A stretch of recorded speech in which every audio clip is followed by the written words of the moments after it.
Hello friends, मी मधुरिमा career up अकॅडमीमध्ये आपणा सर्वांचं स्वागत। आजच्या सेशनमध्ये आपण बघणार आहोत एक लेटेस्ट नोटिफिकेशन आलेला आहे ICMR Indian council of medical research and ज्या स्टुडंट्सला PhD करायचे आहे त्यांच्यासाठी हे पर्टिक्युलर नोटिफिकेशन आहे। म्हणजेच इथे इम्पॉर्टंट डेट्स जे आहेत ते आपण डिस्कस करणार आहोत।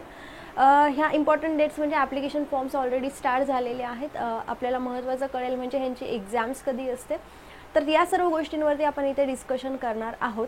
ज्यांना PhD करायची आहे आणि सोबतच फेलोशिपही हवी आहे तर असे स्टुडंट्स हा फॉर्म भरू शकतात। सो NTA ही एजन्सी तुम्हाला माहितीच असेल, ही जी आहे ती नॅशनल टेस्टिंग एजन्सी ही एक्झाम जी आहे ती कंडक्ट करते। ही एक्झाम कोणती आहे तर DHR ICMR non medical fellowship आहे फॉर द PhD 2024, म्हणजे बायोमेडिकल रिसर्च एलिजिबिलिटी टेस्ट आपण त्याला ब्रेट असंही म्हणू शकतो। ठीक आहे, सो ही जी आहे जसं मी सांगितल्याप्रमाणे की नॅशनल टेस्टिंग एजन्सी म्हणजे NTA जी आहे ती हे एक्झाम कंडक्ट करते। तर महत्त्वाच्या ज्या काही डेट्स आहेत त्या आपण इथे बघूयात। Online submission of the application form through the website, इथे वेबसाईट दिलेली आहे। NTAच्या वेबसाईटवरती तुम्हाला जायचं आहे जिथे ॲप्लिकेशन फॉर्म्स तुम्ही भरू शकतात। ॲप्लिकेशन ऑलरेडी स्टार्ट झालेले आहे 19/6/2024, म्हणजे 19 जून 2024 पासून फॉर्म स्टार्ट झाले आणि त्याची एंड डेट आहे 9/7 म्हणजे 9 जुलै 2024 ही लास्ट डेट आहे।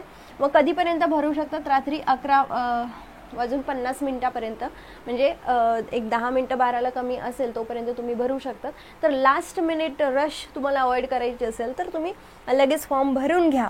So last date for the successful transaction fee तुम्हाला UPI द्वारे वगैरे जे काही भरायचे असेल तर लास्ट डेट आहे 9/7/2024। Correction in the particulars application forms on the website only. जेव्हा करेक्शनची डेट आहे म्हणजे तुमचं काही फॉर्ममध्ये चुकलं आहे आणि तुम्हाला करेक्शन करायचं असेल तर त्यासाठी पर्टिक्युलर टाईम पिरियड दिलेला आहे त्यांनी 10/7, म्हणजे फॉर्म्स एंड जातो दुसऱ्या दिवशीपासून 10/7/2024 ते 11/7/2024 असे 2 दिवस तुम्हाला करेक्शनसाठी दिलेले आहेत। ठीक, डेट ऑफ एक्झाम सगळ्यात महत्त्वाचं कधी आहे तर डेट ऑफ एक्झाम आहे 31/7/2024 ही टेंटेटिव्ह डेट आहे।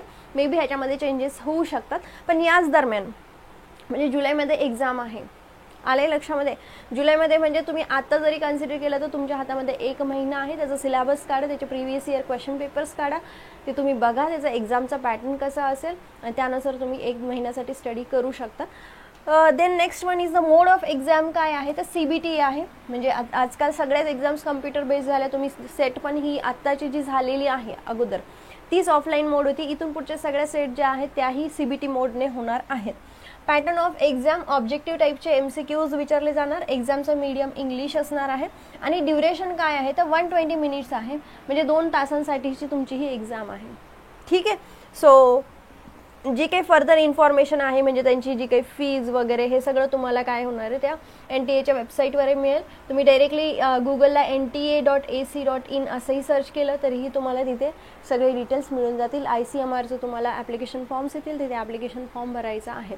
ॲप्लिकेशन फॉर्म भरताना अगोदर तुम्ही त्याचा एलिजिबिलिटी क्रायटेरिया वगैरे ह्या सगळ्या गोष्टी बघून घ्या। किती एज असलं पाहिजे, किती मार्क्स असले पाहिजे प्रिव्हियस तुम्हाला PGमध्ये, सो या सर्व गोष्टी बघून घ्या आणि त्यानंतर मग तुम्ही ॲप्लिकेशन फॉर्म भरायला स्टार्ट करा। ठीक आहे, so this is all about the application details and exam important dates of the ICMR exams. आता जे स्टुडंट ऑलरेडी प्रिपरेशन्समध्ये आहेत म्हणजे जे सेटसाठी प्रिपेअर करतात, नेटसाठी प्रिपेअर करतात, त्यांनी पर्टिक्युलरली हा फॉर्म भरला तर खूपच बेनिफिट होईल। कारण की नुकतीच तुमची जूनची एक्झाम आहे नेटची, तर नेटसाठी तुम्ही तसंही प्रिपेअर करत आहात तर हा फॉर्म भरला तर आणखी बेनिफिशियल होईल। तुम्ही फक्त कंटिन्युएशनमध्ये तुमचं जे प्रिपरेशन आहे किंवा रिव्हिजन थोडंसं करा तर हे एक्झाममध्ये बेनिफिशियल होईल। मे बी ही एक्झाम तुम्हाला इझी होईल क्रॅक करण्यासाठी। ठीक आहे, सो माझ्या नेक्स्ट व्हिडिओमध्ये आपण बघूयात की ह्यांचा एक्झाम पॅटर्न काय असेल आणि एक्झॅक्टली सिलेबस कशा पद्धतीचा असणार आहे। That all the things we are going to discuss in my next session. जर तुम्हाला माझा हा व्हिडिओ आवडला असेल तर नक्कीच लाईक, शेअर आणि सबस्क्राईब करायला विसरू नका।